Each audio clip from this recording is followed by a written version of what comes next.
Bismillahirrahmanirrahim. Alhamdulillahi rabbil alamin. Assalatu wassalam ala nabiyina Muhammadin.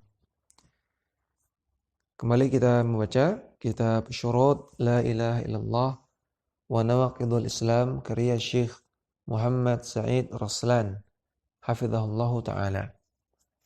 Beliau mengatakan syurut la ilaha illallah, syarat la ilaha illallah. Wa qad dzakara al-ulama'u rahimahumullahu taala li la ilaha illallah syurutan sab'atan. Para ulama rahimahumullah telah menyebutkan bahwasanya kalimat la ilaha illallah memiliki 7 syarat. La tasihhu illa idza ijtama'at wastakmalaha al-'abdu. Yang tidak sah kecuali kalau seorang hamba memenuhi 7 syarat tersebut dan menyempurnakannya. Wa qad jama'aha ba'dhum fi qawlihi. Sebagian ulama menggabungkan 7 syarat tersebut dalam 2 bait syair. Ilmun yaqinun wa ikhlasun wa sidquka ma mahabbatin wa inqiyadin wal qabuli laha. Yaitu ilmu, mengilmui, meyakini, ikhlas, tulus ketika mengucapkannya, disertai rasa cinta, rasa patuh, dan menerima dengan sepenuh hati. Wa qala Syekhu Hafidhun rahimahullahu ta'ala fi Sulami. Dan Syekh Hafidh rahimahullahu ta'ala dalam kitab As-Sulam mengatakan, maksudnya adalah Syekh Hafidh bin Ahmad Al-Hakami. Dalam kitab beliau Sulamul Wusul. Beliau mengatakan, man qalaha mu'taqidan ma'naha wa kana 'amilan bimuqtadaha. Barang siapa yang mengucapkan la ilaha illallah dengan meyakini maknanya dan dia mengamalkan konsekuensinya. Fil qawli wal fi'li wa mata mu'mina yub'atsu yaumal hasyri najin amina. Melaksanakan konsekuensinya dalam ucapan, dalam perbuatan, dan dia mati di atas keimanan, maka dia akan dibangkitkan di hari kiamat dalam keadaan selamat dan aman. Fa inna ma'naha alladhi 'alaihi dallat yaqinan wahadat ilaihi. Karena makna yang terkandung di dalamnya dallat yaqinan, dia menunjukkan secara yakin, wahadat ilaihi, dan menunjukkan kepada Allah Subhanahu wa taala. Alaysa bil haqqi ilahun yu'badu. Dan tidak ada sesembahan yang disembah secara hak dengan hak illal ilahul wahidul mutafarridu, kecuali ilah yang al-wahid, yang maha esa, yaitu Allah Subhanahu wa taala, yang ia mutafarridu satu-satunya bil khalqi war rizqi wa bit tadbiri jalla 'anil syariki wan nadhiri. Satu-satunya yang melakukan penciptaan, yang memberikan rezeki dan mengelola alam semesta. Maka dia jalla maha agung dari adanya syarik, dari adanya sekutu, dan nadhir, dan dari adanya yang serupa dengannya. Wa bi syurutin sab'atin qad quyyidat wa fi nususil wahyi haqqan waradat. Dan dengan memenuhi 7 syarat yang telah diikat, yang telah didasari oleh nas-nas wahyu, haqqan waradat, secara benar. Fa innahu lam yantafi qailuha bin nutqi illa haitsu yastakmiluha. Karena orang yang mengucapkan la ilaha illallah bin nutqi, dengan lisannya, tidak akan bermanfaat kecuali kalau dia menyempurnakan syarat-syaratnya. Al-ilmu wal yaqinu wal qabulu wal inqiyadu fadri ma aqulu. Yaitu mengilmui, meyakini, dan menerimanya. Kemudian al-inqiyad, mematuhinya. Maka fadri ma aqulu, perhatikanlah apa yang aku ucapkan ini. Wasidqu wal ikhlasu wal mahabbah waffaqakallahu lima ahabbah. Kemudian asidqu, menerimanya dengan jujur, wal ikhlas, ikhlas, wal mahabbah, dan rasa cinta. Semoga Allah Ta'ala memberikan Anda taufik terhadap apa-apa yang Allah cintai.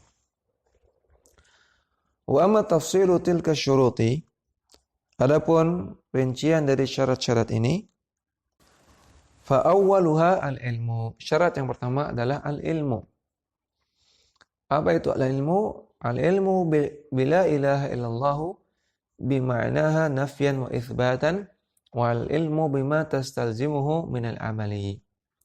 Yaitu mengetahui, mengilmui, memahami tentang makna dari la ilaha illallah, baik nafyan berupa penafian, memahami penafian semua sesembahan selain Allah, wa itsbatan, dan juga memahami penetapan bahwasanya satu-satunya yang berhak disembah hanya Allah, dan juga al-ilmu bima tastalzimuhu minal amal, mengetahui, memahami tentang konsekuensi dari la ilaha illallah berupa amalan. Fa idza 'alima al-'abdu anna Allah 'azza wa jalla wal ma'budu wahdahu la syarika lahu, maka ketika seorang hamba mengetahui, memahami bahwasanya Allah satu-satunya yang berhak disembah, tidak ada sekutu bagi Allah, wa anna ibadata ghairihi batilatun, dan bahwasanya peribadahan kepada selain Allah adalah batil. Wa amila bimuqtada dzalikal ilmi, dan dia mengamalkan konsekuensi dari pengetahuan tersebut, dari ilmu tersebut. Fa huwa alimun bima'na la ilaha illallah, maka dia adalah orang yang alim, orang yang paham terhadap makna la ilaha illallah. Wa dhiddul ilmi al-jahlu, dan lawan dari ilmu adalah jahil. Bihaitsu la ya'lamu wujuba ifradillahi bil ibadati, yaitu dengan dia tidak paham wajibnya mengesahkan Allah dalam ibadah. Bal yara jawaza ibadati ghairillahi ma'allahi, atau bahkan dia menganggap boleh beribadah kepada selain Allah ketika dia melakukannya bersamaan dengan menyembah Allah. Qala ta'ala, Allah Ta'ala berfirman, fa'lam annahu la ilaha illallah. Ketahuilah sesungguhnya tidak ada sesembahan yang berhak disembah kecuali Allah. Surat Muhammad ayat ke-19. Maka dalam ayat ini Allah katakan fa'lam, ketahuilah, ilmuilah, pahamilah makna dari la ilaha illallah. Maka ini dalil bahwasanya wajib untuk mengilmui, karena Allah gunakan fa'lam, ketahuilah. Fa'awwalu syuruti la ilaha illallah al-ilmu bima'naha nafyan wa itsbatan wa ma tastalzimuhu minal amali ilman yunafil jahalata. Maka syarat la ilaha illallah yang pertama adalah mengilmui tentang makna la ilaha illallah, baik berupa penafian semua sesembahan selain Allah, dan juga berupa itsbatan, penetapan satu-satunya yang berhak disembah adalah Allah, dan juga mengetahui, memahami, mengilmui tentang konsekuensi dari kalimat la ilaha illallah berupa amalan, dan dengan ilmu yang menafikan adanya kejahilan terhadap hak-hak Allah Subhanahu wa taala. Ini adalah syarat dari la ilaha illallah yang pertama. Qala ta'ala, Allah Ta'ala firman, fa'alam annahu la ilaha illallah. Ketahuilah bahwasanya tidak ada sesembahan yang berhak disembah kecuali Allah. Surat Muhammad ayat 19. Wa qala subhanahu, dan Allah Subhanahu firman, wala yamliku alladhina yad'una min dunihi syafa'ata illa man syahida bil haqqi. Sesembahan selain Allah, la yamliku, tidak bisa menguasai, artinya tidak bisa memberikan. Asy-syafa'ata, tidak bisa memberikan syafaat. Illa man syahida bil haqqi, kecuali orang yang bersyahadat dengan al-haq. Apa itu al-haq? Al-haq ay syahida bila ilaha illallah.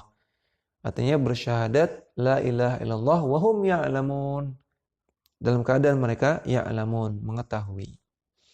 Surat Az-Zukhruf ayat 86. Maka Allah katakan di sini illa man syahida bil haqqi wa hum ya'lamun. Wa hum ya'lamun, dalam keadaan mereka mengetahui. Maka ini juga dalil bahwasanya syahadat la ilaha illallah disyaratkan mengetahui maknanya, mengetahui konsekuensinya, tidak sekedar bicara. Ya'lamuna biqulubihim makna ma nataqu bihi bi alsinatihim. Mereka mengetahui dengan hati mereka tentang makna apa yang mereka ucapkan dengan lisan mereka, yaitu kalimat la ilaha illallah. Wa an Uthman bin Affan radhiyallahu anhu qala, Uthman bin Affan radhiyallahu anhu beliau mengatakan, qala Rasulullah sallallahu alaihi wasallam, Rasulullah sallallahu alaihi wasallam bersabda, man mata wa huwa ya'lamu annahu la ilaha illallah dakhalal jannah. Barang siapa yang meninggal dalam keadaan dia mengetahui bahwasanya tidak ada sesembahan yang berhak disembah kecuali Allah, kecuali dia, Allah akan masukkan ke dalam surga. Hadis sahih riwayat Muslim. Maka dalam hadis ini Nabi katakan, man mata wa huwa ya'lamu. Barang siapa yang meninggal dalam keadaan dia mengetahui tentang la ilaha illallah. Maka ini juga dalil bahwasanya disyaratkan ketika mengucapkan la ilaha illallah, disyaratkan al-ilmu, disyaratkan memahami, disyaratkan mengetahui, ya, disyaratkan paham tentang makna la ilaha illallah dan juga konsekuensi dari la ilaha illallah. Demikian yang bisa kita baca. Wassallallahu ala nabiyyina Muhammadin wa ala alihi wa sahbihi wasallam.